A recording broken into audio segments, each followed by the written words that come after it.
Brands are looking for that kind of emotional attachment. Nobody gets attached to a machine.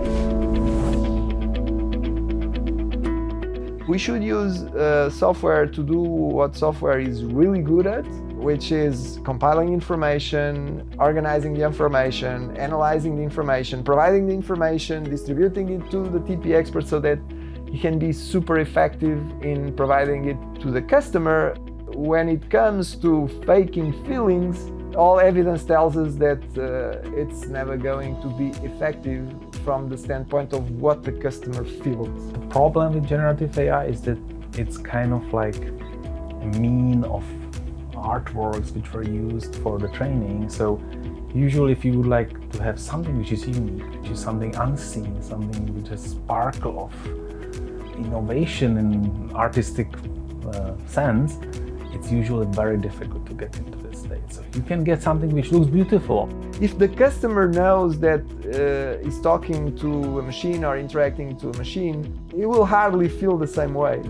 Even if the machine is giving all the right cues and all the right signals, that our brain is very good at identifying genuine feelings from whoever we are interacting with, because this was always so critical for our survival during our evolution.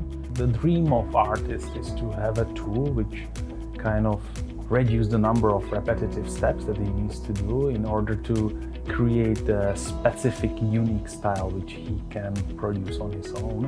And that's the actual, of course, the trade-off between the full control and some automatic process which will do that, to get them full control and try to preserve as much uniqueness from their original, let's say, skills and artistic vision that they originally provided. I would say that that's where we are seeing really the benefit, the potential and the benefit is to support the TP expert in, well, going through those mundane, repetitive tasks to better approach the customer from an emotional standpoint and developing this emotional bond. That ultimately that's what's going to make the difference. Ultimately, what matters is not so much what the customer heard sometimes, how it was explained, it was really what the customer felt. Brands want to have this strong attachment of customers. Brands are looking for that kind of emotional attachment.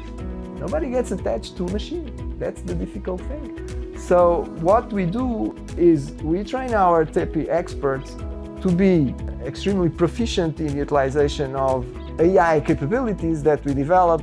People feel valued by having something that was harder to create. And so this is also a way to value the customer. And that's why when you provide expert professionals and customers recognize that, besides the emotional bond that is critical, they are going to value that. And by valuing that, they are going to do more business with this brand.